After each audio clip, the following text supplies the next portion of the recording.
എല്ലാവർക്കും നമസ്കാരം. നമസ്കാരം. കഴിഞ്ഞ ശനിയാഴ്ച ഒരു വാർത്ത പുറത്തു വന്നിരുന്നു. പ്രവീൺ നെട്ടാരു വധക്കേസ്. നിങ്ങൾക്ക് എല്ലാവർക്കും അറിയാം, യുവമോർച്ച കർണാടകയിലെ യുവമോർച്ച പ്രവർത്തകനായിരുന്നു. അദ്ദേഹത്തിൻ്റെ വധക്കേസിൽ NIA 2 പ്രതികളെ പിടികൂടി. അതിൽ ആ വാർത്തയാണ് വളരെയധികം ഞെട്ടിപ്പിക്കുന്നത്. കാരണം അതിലൊരു പ്രതി നമ്മുടെ കേരളത്തിൽ കൊച്ചിയിൽ പള്ളുരുത്തിയിൽ രഹസ്യമായിട്ട് ഒളിവിൽ താമസിക്കുകയായിരുന്നു. അപ്പം NIA ആണ് പിടികൂടിയത്. ഒരു പ്രതിയെ ബംഗളൂരുവിൽ നിന്നാണ് പിടികൂടിയത്. അപ്പം ഇതൊക്കെ നമുക്ക് കേൾക്കുമ്പോൾ ഭയങ്കര ഞെട്ടലുളവാക്കുന്ന ഒരു വാർത്തയാണ്. കാരണം കേരളത്തിൽ ഈ ഇത്തരത്തിലുള്ള ആ പ്രതികൾ PFIയുടെ സജീവ പ്രവർത്തകരാണ്. മുഖ്യ പ്രതികൾ പോപ്പുലർ ഫ്രണ്ട്, നിരോധിച്ച സംഘടനയായിട്ടുള്ള പോപ്പുലർ ഫ്രണ്ടിൻ്റെ സജീവ പ്രവർത്തകരാണ്. അത്തരത്തിലുള്ളൊരു ഭീകരൻ എന്ന് തന്നെ വേണമെങ്കിൽ പറയാം. അവർ കേരളത്തിൽ വന്ന് ഒളിവ് ജീവിതം നയിക്കുന്നു. അപ്പം അതിനുള്ള സൗകര്യം ഇപ്പം കേരളം അത്തരത്തിലൊരു ഭീകരർക്ക് താവളമായിക്കൊണ്ട് മാറിക്കൊണ്ടിരിക്കുന്ന ഒരു സാഹചര്യമാണോ? ചേട്ടാ, എന്ത് തോന്നുന്നു ഇപ്പൊ ഈ ഒരു വാർത്ത? തീർച്ചയായിട്ടും അതാ ഇപ്പോൾ നമ്മൾ ഈ വാർത്തകൾ സ്ഥിരമായിട്ട് വാർത്തകളെ പിന്തുടരുന്നതുകൊണ്ട് നമുക്ക് വലിയ ഞെട്ടലൊന്നും തോന്നിയിട്ടില്ല. കേൾക്കുന്നവർക്ക് പെട്ടെന്നൊരു ഞെട്ടൽ തോന്നിക്കാണാം. കാരണം ഇത്രയും 2015 മറ്റോ 2019 പ്രവീൺ നെട്ടാരു കൊല്ലപ്പെടുന്നതെന്ന് തോന്നുന്നു. അതെ, വെട്ടിക്കൊലപ്പെടുത്തുകയായിരുന്നു. കുറച്ച് പ്രതികളെ പിടികൂടി. ഇപ്പൊ അബ്ദുൾ നാസർ, നൗഷാദ് രണ്ടുപേരെ പിടികൂടി. അതിലൊരാളെ കേരളത്തിൽ നിന്ന് പിടികൂടി എന്ന് പറയുമ്പോൾ അത്ഭുതപ്പെടാനൊന്നുമില്ല. ഇപ്പോൾ വിദേശത്തേക്ക് അതിലൊരാൾ കടന്നിട്ടുണ്ടെന്ന് പറയുന്നു. ഒരുപക്ഷെ വിദേശത്തേക്ക് കടന്നിട്ടില്ലെങ്കിൽ അയാൾ ഇവിടെ എവിടെയെങ്കിലും തന്നെ കാണുമെന്നുള്ള കാര്യത്തിലും വലിയ സംശയമൊന്നുമില്ല. അതിന് പറയാനുള്ള കാരണമെന്ന് വെച്ചാൽ ഇത് ആദ്യമായിട്ടല്ല.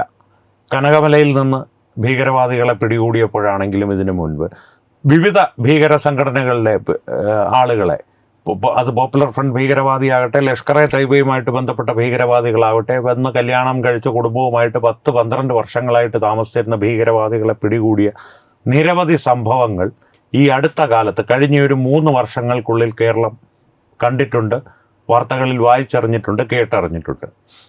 ഇതെല്ലാം കാണുമ്പോഴും നാം ഒരു സ്ഥിരം ദിവസത്തെ വാർത്ത പോലെ കടന്നു പോകും, പിന്നീടത് മറന്നു പോകും. അതുകൊണ്ട് തന്നെ ഇതിനൊരു ഓരോ വാർത്ത കേൾക്കുമ്പോഴും അയ്യോ ഇങ്ങനെ പിടിച്ചോ എന്ന് ചോദിക്കുമ്പോൾ ഒരു കാര്യം ഉറപ്പായിട്ടും പറയാം: കേരളം സുരക്ഷിതമല്ല കേരളീയർക്ക്, സുരക്ഷിതമാണ് ഭീകരർക്ക്. അങ്ങനെ തന്നെ പറയണം. കാരണം ഇതിന് ഈ ഭീകരരെ പിടികൂടുന്നത് മാത്രമല്ല, ഏതൊരിടത്ത് ഭീകരപ്രവർത്തനത്തിനുമായിട്ട് എന്തെങ്കിലും ഒരു സംഭവം നടന്നാലും ഒരു പക്ഷേ കേരളത്തിലേക്ക് അതിൻ്റെ ബന്ധങ്ങൾ നീളുന്ന, ചരടുകൾ നീളുന്ന സംഭവങ്ങളും ഉണ്ടായിട്ടുണ്ട്. ശ്രീലങ്കയിൽ ഈസ്റ്റർ ദിനത്തിൽ പള്ളികളിൽ നടന്ന സ്ഫോടനം, അതുമായി ബന്ധപ്പെട്ട ഭീകരവാദികൾ കേരളം സന്ദർശിച്ച് മടങ്ങിയിരുന്നു എന്നുള്ള വാർത്തകൾ നമ്മൾ അറിഞ്ഞിരുന്നു. ലഷ്കർ-e തൈബ പോലുള്ള കശ്മീരിൽ നിന്ന് നമ്മുടെ ഇന്ത്യൻ പട്ടാളത്തിൻ്റെ വെടികൊണ്ട് മരിച്ച ഭീകരവാദികൾക്ക് പാകിസ്ഥാനിലെ ലഷ്കർ-e തൈബ ക്യാമ്പുകളിലേക്ക് പരിശീലനത്തിനായി പോകുന്നതിനിടെ സൈന്യവുമായി ഏറ്റുമുട്ടി കൊല്ലപ്പെട്ടവരിൽ മലയാളികളുണ്ടായിരുന്നു. അതുപോലെ തന്നെ തീവ്രവാദ പരിശീലനത്തിനുള്ള ആയുധങ്ങളൊക്കെ ഇപ്പം പത്തനംതിട്ട പിന്നെ അതുപോലെ ഈരാറ്റുപേട്ട പോലുള്ള സ്ഥലങ്ങളിൽ ഒരുങ്ങിയിട്ടുണ്ട്. ഇപ്പോൾ ഈ നിരോധിത സംഘടനയായ സിമിയുടെ ഒരു വലിയ പരിശീലന ക്യാമ്പ് കേരളത്തിൽ നടന്നത് വലിയ വിവാദമായിട്ടുള്ള സംഭവമായിരുന്നു. ആ പരിശീലന ക്യാമ്പിൽ പരിശീലകരായിരുന്ന വ്യക്തികളാണ് ഷിബിലിയും ഷാദുലിയും. അവരാണ് ഇപ്പോൾ അഹമ്മദാബാദ് സ്ഫോടന കേസിൽ വിചാരണ കോടതി വധശിക്ഷയ്ക്ക് വിധിച്ച് ഹൈക്കോടതി ശരിവെച്ച, ഇപ്പോൾ ഇവിടെ ഇരവാദമിറക്കി അലിയാർ കാസ്മിയെ പോലുള്ളവർ കറങ്ങി നടക്കുന്ന ഭീകരവാദികൾ. അതുകൊണ്ട് തന്നെ കേരളം ഒരു ഭീകരവാദത്തിൻ്റെ നഴ്സറി ഒക്കെ കടന്ന്, സർവകലാശാലയും കടന്ന് ഇപ്പോൾ ഒരു വിശ്വവിദ്യാലയമായിട്ടുണ്ട്. അടിസ്ഥാനപരമായിട്ട് ഏതെങ്കിലും ഒരു ഭീകരവാദികൾ ഉണ്ടെങ്കിൽ അതിൽ മലയാളി കാണും, അല്ലെങ്കിൽ ഒരു കേരളത്തിൽ നിന്നുള്ളൊരു കേരളീയൻ കാണുമെന്നുള്ള കാര്യം ഏറെക്കുറെ ഉറപ്പായി കഴിഞ്ഞു. ഒരുപക്ഷെ ഇനിയിപ്പോൾ രാജ്യാന്തര ഏജൻസികളുടെ ഒരു പരിപൂർണമായിട്ടുള്ള ശ്രദ്ധ എന്നാണ് കേരളത്തിൻ്റെ മേൽ തിരിയുക, അതോ ഇപ്പോൾ തന്നെ തിരിഞ്ഞിട്ടുണ്ടോ എന്ന് തന്നെ സംശയിക്കേണ്ട ഒരു അവസ്ഥയാണ് കേരളത്തിൽ. എന്നാലും മലയാളിക്ക് ഭയമൊന്നുമില്ല എന്നുള്ളൊരവസ്ഥയാണ്. കാരണം മലയാളിക്ക് പണ്ടേ ശീലിച്ചു പോയിട്ടുള്ളൊരു കാര്യം, അവനവൻ്റെ വീടിന് ഉള്ളിൽ ബോംബ് പൊട്ടുന്നത് വരെ അത്തരത്തിലൊരു തലമുറ ഒരു ഭയമുണ്ടാകില്ല. വീടിനുള്ളിൽ ബോംബ് കൂട്ടിയാൽ എന്ത് ചെയ്യാൻ, ജീവനുണ്ടെങ്കിൽ വാരി പിടിച്ച് എങ്ങോട്ടെങ്കിലും ഓടും, പലായനം ചെയ്യുക, അത് മാത്രമേ ഉള്ളൂ. അല്ല എങ്കിൽ ഈ ഒരു സുരക്ഷിത താവളം നേടി ഏതെങ്കിലും വിദേശ രാജ്യത്ത് പോയി അവിടുത്തെ പൗരത്വം സമ്പാദിച്ച് പിന്നെ കേരളത്തെ എങ്ങനെ നന്നാക്കാമെന്നുള്ളതിനെക്കുറിച്ച് സാമൂഹ്യ മാധ്യമങ്ങളിലൂടെ വായ്ത്താളം അടിക്കും. ഇവിടെ ജീവിക്കുന്ന സാധാരണ മനുഷ്യരുടെ ജീവനും സ്വത്തിനും സുരക്ഷയ്ക്കും ഭീഷണിയാകുന്ന തരത്തിൽ വലിയൊരു ഭീകരവാദ ശൃംഖല കാലങ്ങളായി ഇവിടെ ഒളിഞ്ഞും തെളിഞ്ഞും പ്രവർത്തിക്കുന്നുണ്ട്. അവരാണ് ഇതുപോലുള്ള പ്രതികളെ അല്ലെങ്കിൽ ഭീകരവാദികളെ ഒളിപ്പിച്ചു വയ്ക്കുന്നതും അവർക്ക് സൗകര്യങ്ങൾ ചെയ്തു കൊടുക്കുന്നു. ഒരുപക്ഷെ പ്രവീൺ നെട്ടാരുവിൻ്റെ വധത്തെ കുറിച്ചുള്ള ആസൂത്രണം മുഴുവൻ കേരളത്തിലാണ് നടന്നതെന്ന് അറിഞ്ഞാൽ പോലും ഇനി വിവരങ്ങൾ പുറത്തു വന്നാൽ പോലും എനിക്ക് വലിയ അത്ഭുതമൊന്നും തോന്നുന്നില്ല. അതാണ് ഈ വിഷയത്തിൽ തുടക്കത്തിൽ പറയാനുള്ളത്. പക്ഷേ ഇവരെ പിടികൂടിയ ഒരു കാര്യമുണ്ടല്ലോ, പിടികൂടിയ സംഭവത്തിൽ ഒരു കാര്യം വളരെ ശ്രദ്ധേയമാണ്. സിദ്ധരാമയ്യ സർക്കാർ തമിഴ്നാട്ടിലുണ്ടായിരുന്ന കർണാടകത്തിലുണ്ടായിരുന്ന സമയത്ത് ഇത്തരത്തിൽ യാതൊരു അന്വേഷണങ്ങളും കേരളത്തിലേക്ക് എത്തിയിരുന്നില്ല. ആ സമയത്ത് ഇവിടെ ഭരിച്ചിരുന്നത് പിണറായി വിജയനായിരുന്നു. ഭരണം ഇവിടെ മാറി, വി ഡി സതീശൻ്റെ ഭരണം മാറിയത് കൊണ്ടാണ് ഇത്തരത്തിലൊരു ഓപ്പറേഷൻ ഇവിടെ നടന്നതെന്ന് ഞാൻ വിശ്വസിക്കുന്നില്ല. ഇവിടെ പ്രസക്തൻ ഡി കെ ശിവകുമാറാണ്. ഡി കെ ശിവകുമാർ കോൺഗ്രസിൻ്റെ ഏറ്റവും കരുത്തനായ നേതാവാണ്, ഏറ്റവും കരുത്തരായ നേതാക്കളിൽ ഒരാളാണ് എന്ന് വേണമെങ്കിൽ പറയാം. അല്ലെങ്കിൽ ഏറ്റവും കരുത്തനായ ഇപ്പോൾ ഏത് നേതാവ് കോൺഗ്രസിനുണ്ട് എന്ന് ചോദിച്ചാലോ അഖിലേന്ത്യാ തലത്തിൽ ഡി കെ ശിവകുമാർ എന്ന് വേണമെങ്കിൽ പറയാം. പക്ഷേ അദ്ദേഹം മറ്റ് കോൺഗ്രസ്സുകാരിൽ നിന്നൊരല്പം വ്യത്യസ്തനാണ്. രണ്ട് കാര്യങ്ങൾ കൊണ്ടാണ് അദ്ദേഹം വ്യത്യസ്തനാവുന്നത്. ഒന്ന്, അദ്ദേഹത്തിൻ്റെ ഒരു ഈ ലോയൽറ്റി എന്ന് പറയുന്നൊരു സ്വഭാവം ഉണ്ടല്ലോ, ഗുണാംശം, അദ്ദേഹത്തിൻ്റെ ഒരു ക്യാരക്ടർ. ലോയൽറ്റി എന്ന് പറയുന്നത് അദ്ദേഹത്തിൻ്റെ ലോയൽറ്റി സോണിയാഗാന്ധിയോടാണ്, വ്യാജഗാന്ധി കുടുംബത്തിനോടാണ്. പക്ഷേ ആ ലോയൽറ്റിയിൽ അടിയുറച്ച് നിൽക്കുന്ന ഒരു വ്യക്തിയാണത്. വിശ്വാസ്യത അദ്ദേഹം കാത്തു സൂക്ഷിക്കുന്ന ഒരു വ്യക്തിയാണ്. രണ്ട്, പലപ്പോഴായി അദ്ദേഹം തെളിയിച്ചിട്ടുള്ളൊരു കാര്യം, കോൺഗ്രസ്സുകാരനാണെങ്കിൽ പോലും അദ്ദേഹം ഒരു ദേശീയവാദിയാണ്. ദേശവിരുദ്ധമായിട്ടുള്ള യാതൊരുവിധ പ്രസ്താവനകളും ഇന്നേ വരെ ശിവകുമാറിൽ നിന്ന് കേട്ടിട്ടുണ്ടാവില്ല. രാഷ്ട്രീയപരമായിട്ട് നമുക്ക് ശിവകുമാറിനോട് പല്ലും നഖവും ഉപയോഗിച്ച് എതിർക്കുന്നത്ര ആശയത്തിൻ്റെ കാര്യത്തിൽ എതിർപ്പുകളുണ്ട്. പക്ഷേ ദേശീയതയെ സംബന്ധിച്ച് യാതൊരുവിധ ഘടകവിരുദ്ധമായ അല്ലെങ്കിൽ ദേശീയതയ്ക്ക് വിരുദ്ധമായിട്ടുള്ള ഒരു പ്രസ്താവന പോലും ശിവകുമാറിൻ്റെ ഭാഗത്തു നിന്നുണ്ടായിട്ടില്ല. നിയമസഭയിൽ ഗണഗീതം പാടിയ മനുഷ്യനാണ് അദ്ദേഹം. അമ്പലങ്ങളിൽ പോകാറുള്ള ഒരു മനുഷ്യനാണ് അദ്ദേഹം. ശിവകുമാർ ഇപ്പോൾ ഈ പറയുന്ന പോലെ നല്ലൊരു രാഷ്ട്രീയക്കാരനാണോ എന്നൊന്നും അല്ല ഞാൻ പറയുന്നത്. പക്ഷേ ചിലരുണ്ട് അങ്ങനെ വിരുദ്ധ രാഷ്ട്രീയ ചേരിയിലാണെങ്കിൽ പോലും ദേശത്തിൻ്റെ സുരക്ഷയെ സംബന്ധിച്ച് ഒരു കാര്യം വരുമ്പോൾ, പ്രവീൺ നെട്ടാരുവിൻ്റെ വധം മാത്രമല്ല ഇവരുമായി ബന്ധപ്പെട്ട് കിടക്കുന്നത്. കാരണം ഇവർ അടിസ്ഥാനപരമായിട്ടൊരു ഭീകരവാദ സംഘടനയുടെ അംഗങ്ങളാണ്. ഇവരിൽ തന്നെ ഈ ഇത്തരത്തിലുള്ളൊരു വിവാദമുണ്ടാക്കിയ കൊലപാതകത്തിൽ ഉൾപ്പെട്ടിട്ടുള്ള ഈ പ്രതികൾ തീർച്ചയായിട്ടും അതിനും അപ്പുറത്തേക്കുള്ള ഏതെങ്കിലും ഭീകരവാദ പ്രവർത്തനങ്ങളുടെ അറിവുള്ളവരായിരിക്കാം, അതിൻ്റെ ആസൂത്രണത്തിൻ്റെ ഭാഗമായിരുന്നവരായിരിക്കാം, അല്ലെങ്കിൽ ഈ സംഘടനയെക്കുറിച്ച് കൂടുതൽ വിവരങ്ങൾ നൽകുവാൻ ശേഷിയുള്ളവരായിരിക്കാം. അതുകൂടി കൊണ്ട് തന്നെയാണ് ഇവരെ ഇത്രയും രഹസ്യമായി തന്നെ, കാരണം കേരള പോലീസ് പോലും ഈ ഓപ്പറേഷൻ കഴിഞ്ഞിട്ടാണ് കേരള പോലീസിൻ്റെ താഴേക്കിടയിലേക്ക് ഒരു DIG റാങ്കിന് താഴേക്ക് ഉള്ളവർ ഈ വിവരം അറിഞ്ഞത്. DIG റാങ്കിലുള്ളവർ പോലും എപ്പോഴാണ് അറിഞ്ഞത്, ഞങ്ങൾ നേരത്തെ അറിഞ്ഞു എന്നൊക്കെ അവർ പറയുന്നുണ്ടെങ്കിലും NIA എത്രത്തോളം അവരെ വിശ്വാസത്തിൽ എടുത്തിട്ടുണ്ടെന്നുള്ളത് NIAക്ക് അറിയാവുന്ന കാര്യമാണ്, കേരള പോലീസിന് അറിയാവുന്ന കാര്യമാണ്. അത് ദൃശ്യത്തിൽ ജോർജ് കുട്ടി പറയുന്ന പോലെ ആ രഹസ്യം എന്നോട് കൂടി മണ്ണ് അടിയുമെന്ന് പറഞ്ഞ പോലെ അത് നമ്മൾ ഒരിക്കലും അറിയുവാൻ പോകുന്നില്ല. എന്നിരുന്നാലും ശിവകുമാറിൻ്റെ മുഖ്യമന്ത്രി പദത്തിലേക്കുള്ള വരവ് കർണാടകയിൽ ആകമാനം ഇത്തരത്തിലുള്ള ഭീകരവാദികൾക്ക് ഒരു ചെറിയ ഉലച്ചിലുണ്ടാക്കിയിട്ടുണ്ട്. അതുകൊണ്ട് തന്നെയാണ് കേരളത്തിലേക്കുള്ള വിവരങ്ങൾ അവിടുന്ന് പെട്ടെന്ന് തന്നെ പുറത്തു വരുന്നതും ഈ അഗ്രഹാരം ജയിലുകളിൽ ഉൾപ്പെടെ പലരും ട്രാൻസ്ഫറിന് ശ്രമിക്കുന്നതായിട്ടാണ് ഇപ്പോൾ നമുക്കറിയുവാൻ കഴിയുന്നത്. കാരണം ഡി കെ ശിവകുമാറിൻ്റെ കീഴിൽ അവർക്കൊരു മുൻപ് കിട്ടിയിരുന്നത് സിദ്ധരാമയ്യയോ അല്ലെങ്കിൽ മറ്റേതെങ്കിലും കോൺഗ്രസ്സുകാരനോ നൽകുന്ന, എന്തിന് മല്ലികാർജ്ജുൻ ഖാർഗെ പോലുള്ളവർ പോലും, പ്രിയാങ്ക് ഖാർഗെയാണ് ഇപ്പോൾ ആഭ്യന്തരമന്ത്രി എങ്കിൽ പോലും ഡി കെ ശിവകുമാറിൻ്റെ മന്ത്രിസഭയിൽ ഒരു കാര്യം ഉറപ്പാണ്, അദ്ദേഹത്തെ മറികടന്ന് ഒന്നും ചെയ്യുവാൻ സാധിക്കില്ല. പ്രിയാങ്ക് ഖാർഗെ പിന്നെ വേണമെങ്കിൽ ഒരിക്കലും നടക്കാത്ത RSSന്റെ രജിസ്ട്രേഷൻ ഞാൻ കണ്ടുപിടിക്കുമെന്നൊക്കെ പറഞ്ഞ് വായ്ത്താളം അടിച്ച് നടക്കാം. കുറച്ച് ദിവസമായിട്ട് RSSന്റെ പുറകെയാണ്. അത് നടന്നോട്ടെ, ശിവകുമാറിനും അത് വലിയ പ്രശ്നമൊന്നുമില്ല. കാരണം ഒരു കാര്യം ശ്രദ്ധിച്ചിട്ടുണ്ട്, പലപ്പോഴും ഈ നരേന്ദ്രമോദിയെ നടന്ന അസഭ്യം പറയുന്ന ഒരു രാഷ്ട്രീയ നേതാവിനെയും അദ്ദേഹം തിരിഞ്ഞു നോക്കാറില്ല. പക്ഷേ ചില പ്രശ്നക്കാരുണ്ട്, അവരെ കൃത്യമായിട്ട് അമിത്ഷായെ അങ്ങ് ഏൽപ്പിച്ചു കൊടുക്കും. കൃത്യമായിട്ട് ആ പാർട്ടി പൊളിച്ചടുക്കി അല്ലെങ്കിൽ അവരുടെ ലക്ഷ്യങ്ങളെല്ലാം പൊളിച്ചടുക്കി. അത്തരത്തിലാണ് നല്ല രാഷ്ട്രതന്ത്രജ്ഞർ അല്ലെങ്കിൽ രാഷ്ട്രീയക്കാർ എതിരാളികളെ കൈകാര്യം ചെയ്യുന്നത്. ഒരു ജനാധിപത്യപരമായ രീതിയിലൂടെയുള്ള കാര്യമാണ് ഞാൻ പറയുന്നത്, അല്ലാതെ കൊല്ലുമല്ല. ഡി കെ ശിവകുമാറും അത്തരത്തിലൊരു രാഷ്ട്രീയ നേതാവാണ്. അദ്ദേഹത്തിൻ്റെ എല്ലാ പ്രശ്നങ്ങളും, കോൺഗ്രസ്സുകാരനാണെന്നുള്ള എല്ലാ പ്രശ്നങ്ങളും ഉൾക്കൊണ്ട് തന്നെ അദ്ദേഹം ഒരു ദേശീയവാദിയാണ്. അതുകൊണ്ട് തന്നെയായിരിക്കാം ഇത്തരത്തിലൊരു ഓപ്പറേഷൻ ഇപ്പോൾ ഇത്രയും ഒരു സുഗമമായി നടക്കുവാനുള്ള ഒരു കാരണം. പിന്നെ NIA ഇപ്പോൾ ദേശീയ തലത്തിൽ പറയുകയാണെങ്കിൽ നേരത്തെ തന്നെ അമിത്ഷായുടെ ഒരു പദ്ധതി തന്നെ ഈ പോപ്പുലർ ഫ്രണ്ട് ഓഫ് ഇന്ത്യ ആണെങ്കിലും മാവോയിസ്റ്റ് ആണെങ്കിലും യാതൊരു ദാക്ഷിണ്യവും കാണിക്കേണ്ട എന്നുള്ളതാണ്.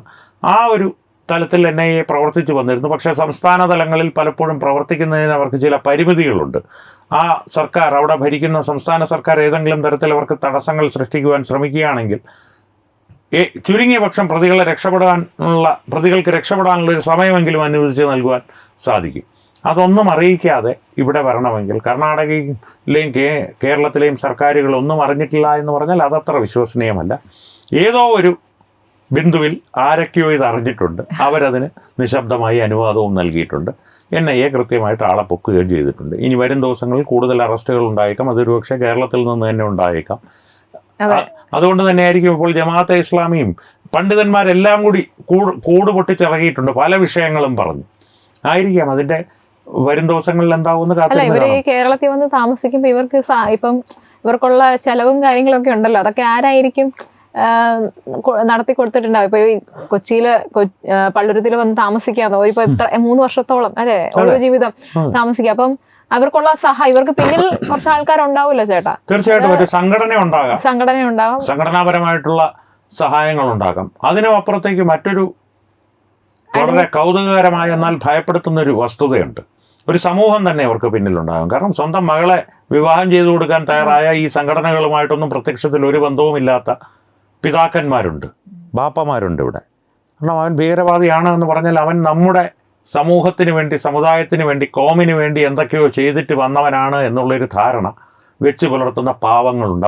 അവരെ ഞാൻ പാവങ്ങളെന്ന് വിളിക്കുന്നത് ഇതൊരു അബദ്ധധാരണയാണ്. അവരൊരിക്കലും ഇത്തരത്തിലുള്ളൊരു ഭീകരവാദ പ്രവർത്തനത്തിന് വേണ്ടി മുന്നിട്ടിറങ്ങില്ല. പക്ഷേ ഈ ഭീകരവാദികളെക്കാൾ കൂടുതൽ അപകടകാരികളാണ് ഇവർ. കാരണം ഇവരുടെ ഈ നിശബ്ദ പിന്തുണയാണ് ഈ ഭീകരവാദികൾക്ക് കൂടുതൽ മനോധൈര്യം നൽകുന്നത്, കൂടുതൽ ഭീകരവാദികൾ ഉണ്ടായി വരുവാൻ പ്രേരിപ്പിക്കുന്നത്. നാളെ ഞാൻ എന്തെങ്കിലും ഒരു പ്രശ്നത്തിൽപ്പെട്ടാൽ നിയമപരമായി എന്നെ സഹായിക്കുവാനും സാമ്പത്തികമായി എന്നെ സഹായിക്കാനും ഈ ജമിയത്ത് ഉലമ, അൽ ഹിന്ദ് പോലുള്ള സംഘടനകൾ, വ്യാപകമായിട്ടുള്ള നെറ്റ്വർക്കുള്ള സംഘടനകളുണ്ട്.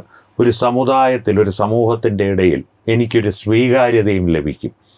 ഈ അടിസ്ഥാനപരമായിട്ട് ഒരു കാര്യം ശ്രദ്ധിച്ചോളൂ, നമ്മുടെ ഹിന്ദു സമൂഹത്തിലോ ക്രിസ്ത്യൻ സമൂഹത്തിലോ സ്വർണം കടത്തി, കഞ്ചാവ് കടത്തി, ഇതുപോലെ എന്തെങ്കിലും ഭീകരവാദ പ്രവർത്തനത്തിൽ ഏർപ്പെട്ടു എന്ന് പറഞ്ഞു കഴിഞ്ഞാൽ സാമൂഹികമായിട്ടൊരു ഒറ്റപ്പെടൽ അവന് നേരിടേണ്ടി വരും. ഏറ്റവും ചുരുങ്ങിയ പക്ഷം അവന് പെണ്ണ് കിട്ടാനെങ്കിലും ബുദ്ധിമുട്ടായിരിക്കും.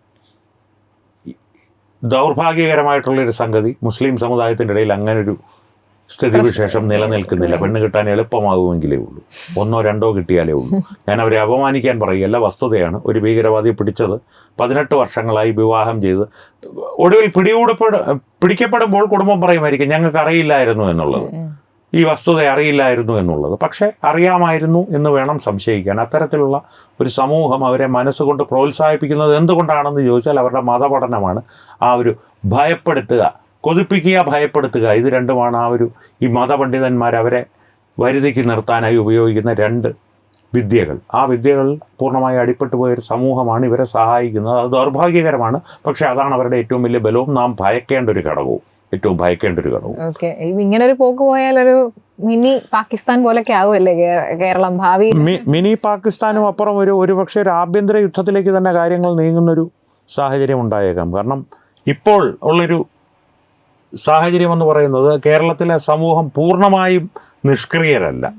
അവരോട് എതിർത്ത് ചോദ്യം ചെയ്യുവാനുള്ള ഒരു ശക്തിയെ വളർത്തിയെടുക്കുവാൻ ചില കോണുകളിൽ നിന്നെങ്കിലും ആളുകൾ ശ്രമിക്കുന്നുണ്ട്. പക്ഷേ അത് പൂർണ്ണമായിട്ടും ആ ശക്തിക്ക് ഒരു അധികാരം കിട്ടിയിട്ടില്ല. അങ്ങനെ ഒരു പാതി വഴിക്ക് എത്തി നിൽക്കുന്നിടത്താണ് ഈ ആഭ്യന്തര യുദ്ധം എന്ന് പറയുന്നത്, ആഭ്യന്തര കലഹം എന്ന് പറയുന്നത് പോലൊരു പ്രശ്നം ഉണ്ടാകുന്നത്. കാരണം പ്രതിരോധിച്ചല്ലേ പറ്റുള്ളൂ. ഇപ്പോൾ BJPയോ RSSോ കേരളത്തിൽ വളർന്നു വരുമ്പോൾ അവർക്ക് തീർച്ചയായിട്ടും RSS എന്ന് പറയുന്നത് എല്ലാ കാലത്തും ഒരു പരിചയമാണ്.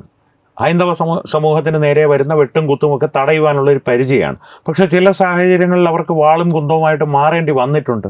അങ്ങനെ ഒരു സാഹചര്യം കേരളത്തിൽ ഉരുവാകുകയാണെങ്കിൽ കാര്യങ്ങൾ കൈവിട്ടു പോകുന്നൊരവസ്ഥയിലേക്ക് സംഭവങ്ങൾ നീങ്ങാം.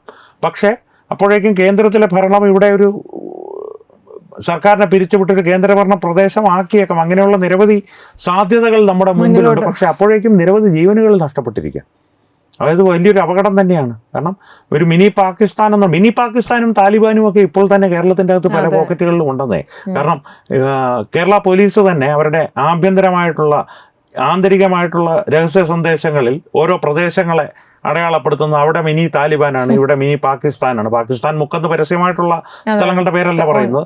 അവിടെ മിനി താലിബാനാണ്, അവിടെ മിനി പാകിസ്ഥാനാണെന്നാണ് അവർ പരസ്പരം ഓരോ സ്ഥലങ്ങളെ വിശേഷിപ്പിക്കുന്നത്. ഈരാറ്റുപേട്ടയൊക്കെ എന്താണ് വിശേഷിപ്പിക്കുന്നത് എന്നുള്ളത് കണ്ടാൽ ചിലപ്പോൾ നമ്മൾ ഞെട്ടിപ്പോകും. സിറിയ എന്നോ അഫ്ഗാനിസ്ഥാൻ എന്നോ അല്ലെങ്കിൽ ഈ പറയുന്ന പോലെ ഇറാൻ എന്നോ ഒക്കെ ആയിരിക്കും ചിലപ്പോൾ അവർ വിശേഷിപ്പിക്കുന്നത്. കാരണം ഈരാറ്റുപേട്ടയൊക്കെ അത്ര നല്ല വിശിഷ്ടമായിട്ടുള്ള രീതിയിൽ വളർന്ന് പന്തലിച്ച്, ആലോചിച്ച് നോക്കൂ, ഒരു സ്ഥലത്ത് ഇന്ന പ്രശ്നങ്ങൾ നടക്കുന്നു എന്ന് ആരെങ്കിലും പരാതി പറഞ്ഞാൽ അവർക്കെതിരെ ആ സ്ഥലത്തിനെ അപമാനിച്ചു എന്ന് പറഞ്ഞ് കേസ് കൊടുക്കാനായിട്ട് തൊപ്പിയും താടിയും വെച്ചൊരു കൂട്ടം അങ്ങ് നിരന്ന് നിൽക്കുകയാണ്. ആ രീതിയിലേക്ക് കാര്യങ്ങൾ പറഞ്ഞു. ഇപ്പോൾ കൊല്ലംകാരെ അങ്ങനെയാണെങ്കിൽ എന്തെല്ലാം പറയുന്നു, തിരുവനന്തപുരംകാരെ എന്തെല്ലാം പറയുന്നു, ഓരോ സ്ഥലത്തിനെയും കുറിച്ച് പറയാറുണ്ട്. പക്ഷേ മലപ്പുറം, ഈരാറ്റുപേട്ട ഇത്യാദി സ്ഥലങ്ങളെക്കുറിച്ച് ഒരു അക്ഷരം നിങ്ങൾ മോശമായി മിണ്ടാൻ പാടില്ല. അവിടെ നിങ്ങൾക്ക് എന്തെങ്കിലും മോശമായിട്ടുള്ള അനുഭവം ഉണ്ടായിട്ടുണ്ട്, തൊപ്പിയും താടിയും വെച്ചൊരുത്തൻ ഒരു കാര്യവുമില്ലാതെ നിങ്ങളുടെ കർണം നോക്കി ഒരു അടി തന്നാൽ പോലും കൃത്യമായിട്ട് എന്തൊരു പുണ്യം, എന്തൊരു നല്ല സ്ഥലം ഈരാറ്റുപേട്ട എന്ന് പറഞ്ഞ് നിങ്ങൾ പോയില്ലെങ്കിൽ ഒരുപക്ഷെ ഈരാറ്റുപേട്ടയെ അപമാനിച്ചു എന്നുള്ള പേരിൽ നിങ്ങളുടെ പേരിൽ കേസ് കൊടുക്കും അവർ. ആ രീതിയിലേക്ക് കാര്യങ്ങൾ പോയിട്ടുണ്ട്. ഇതിൽ കൂടുതൽ എന്ത് പാകിസ്ഥാൻ ആവാനാണ്? പാകിസ്ഥാനിൽ അവർ കല്ലെറിഞ്ഞു കൊല്ലും, വെട്ടിക്കൊല്ലും. ഇവിടെ അതിന് പകരം നിയമത്തിൻ്റെ വഴിയിലിട്ട് നടത്തി അവൻ്റെ ഊപ്പാട് വരുത്തും. ആ രീതിയിലാണ് കാര്യങ്ങൾ പോകുന്നത്. ഇനി കൂടുതൽ അപകടകരമായ സ്ഥിതിയിലേക്ക് തന്നെയാണ് തീർച്ചയായിട്ടും കാര്യങ്ങൾ പോകുന്നത്. അതിന് സംശയമൊന്നും വേണ്ട. എന്തായാലും നമ്മുടെ ഭാരതത്തിന് ശക്തമായൊരു നേതൃത്വം ഉള്ളപ്പോൾ നമ്മളത്ര ഭയക്കേണ്ട കാര്യമുണ്ടോ എന്ന് ചോദിച്ചാൽ ഇല്ല. പക്ഷെ എന്തായാലും നമുക്ക് കാത്തിരിക്കാം. കേരളത്തിൻ്റെ ഒരു വരുന്ന ഒരു ഭാവി എങ്ങനെയാണെന്നുള്ളത് നമുക്ക് കാത്തിരിക്കാം. എന്തായാലും പുതിയൊരു വിഷയത്തിൽ പുതിയൊരു ചർച്ചയുമായിട്ട് നമുക്ക് വീണ്ടും കാണാം ചേട്ടാ. അതെ, അതിനോട് അവസാനമായിട്ട് ഒരു കാര്യം കൂടി പറഞ്ഞ് അവസാനിപ്പിക്കാം. അമിത്ഷായും നരേന്ദ്രമോദിയും ഒക്കെ അവിടെ തന്നെ ഉണ്ടത്, വലിയ സുരക്ഷ അവർ ഒരുക്കുന്നതുമുണ്ട്. പക്ഷെ ഒരു കാര്യം മാത്രം പ്രേക്ഷകരോട് പറയാം, പാങ്ങോട് പട്ടാള ക്യാമ്പിൽ പട്ടാളമുണ്ട്. അവർ സുസജ്ജരാണ്. ഏത് നിമിഷവും അവർക്ക് സഹായത്തിനായിട്ട് എത്തിച്ചേരാൻ സാധിക്കും. അവർക്ക് സഹായത്തിന് എത്തുവാനുള്ള നിർദ്ദേശവും കിട്ടി എന്ന് തന്നെ കരുതുക. സംഭവം നടക്കുന്ന സ്ഥലത്തേക്ക് അവരെത്തുന്ന ഒരു സമയമുണ്ടല്ലോ, അതിനിടയിൽ എത്ര ജീവൻ നഷ്ടപ്പെടുമെന്നുള്ളതാണ് കേരളത്തിൻ്റെ ഏറ്റവും പ്രസക്തമായിട്ടുള്ളൊരു ചോദ്യം. അതാണ് ഓരോരുത്തരും സ്വയം ചോദിക്കേണ്ടത്. അത് സ്വയം ചോദിക്കുക. വരാതിരിക്കണമെങ്കിൽ ആദ്യം നമ്മൾ തന്നെ ഒന്ന് ഉണർന്ന് പ്രവർത്തിക്കണം. കാരണം ഇത്തരത്തിലുള്ള നസീർമാർ നമ്മുടെ പ്രിയപ്പെട്ട ഷവർമ കടകളിൽ നിന്ന് കോഴിയെ ഒരുക്കുന്നത് കാണുമ്പോൾ അവൻ ബംഗാളിയാണോ ആരാണ് എന്നുള്ളതൊന്ന് അന്വേഷിക്കാനുള്ള ഒരു മിനിമം കൗതുകമെങ്കിലും, നമ്മുടെ ഏറ്റവും ചുരുങ്ങിയ ഒരു കൗതുകമെങ്കിലും നമ്മുടെ മനസ്സിലുണ്ടാകണം. പൊട്ടാനും സാധ്യതയുണ്ട്. കാരണം ഇപ്പോൾ ഇത് പൊട്ടാത്തതിന്റെ ഒരു പ്രധാന കാരണം കേരളം സുരക്ഷിതമാണ് എന്ന് തോന്നുവാനുള്ളൊരു കാരണം ഇതിപ്പോൾ ആസ്ഥാനമാണ്. ഹെഡ്ക്വാർട്ടേഴ്സിൽ ആരും ബോംബ് പൊട്ടിക്കാറില്ല. ഭീകരവാദികളൊന്നും അവരുടെ ഹെഡ്ക്വാർട്ടേഴ്സിൽ ബോംബ് പൊട്ടിക്കാറില്ല. എപ്പോഴെങ്കിലും താലിബാൻ ഭരിച്ചിരുന്ന സമയത്ത് കാബൂളിൽ ബോംബ് സ്ഫോടനം നടന്നതായിട്ട് നിങ്ങൾ കേട്ടിട്ടുണ്ടോ? ഇല്ല. കാബൂളിന് പുറത്തുള്ള സ്ഥലങ്ങളിലാണ് ബോംബ് സ്ഫോടനങ്ങൾ നടക്കുന്നത്. അമേരിക്ക കൊണ്ടിടുന്ന ബോംബുകൾ വേറെ. എന്നാലും ആസ്ഥാനത്ത് ഇപ്പോൾ കേരളം ഒരു ഭീകരവാദത്തിന്റെ ആസ്ഥാനമായി തന്നെ മാറിക്കൊണ്ടിരിക്കുകയാണെന്ന് സംശയിക്കേണ്ടിയിരിക്കുന്നു. ഭയപ്പെടുത്തുന്ന ഒരു കാര്യമാണ്. തീർച്ചയായിട്ടും ഭയപ്പെടുത്തേണ്ട ഒരു കാര്യമാണ്. ഭയപ്പെട്ട് തന്നെ ഇതിനെ സമീപിക്കണം, ഭയത്തോടു കൂടി തന്നെ സമീപിക്കണമെന്നാണ് എനിക്ക് പറയുവാനുള്ളത്. എന്തായാലും പറഞ്ഞതുപോലെ ഈ വിഷയത്തിലും നമ്മുടെ തത്വമയി ചാനൽ എല്ലാവരും സബ്സ്ക്രൈബ് ചെയ്യണം. ഈ വീഡിയോ ഇഷ്ടമായെങ്കിൽ എല്ലാവരും ലൈക്ക് ചെയ്യണം, ഷെയർ ചെയ്യണം. നിങ്ങളുടെ അഭിപ്രായങ്ങൾ എന്ത് തന്നെയാലും ഈ വീഡിയോയ്ക്ക് താഴെ കമന്റ് ചെയ്യണം. അപ്പോൾ നന്ദി, നമസ്തേ.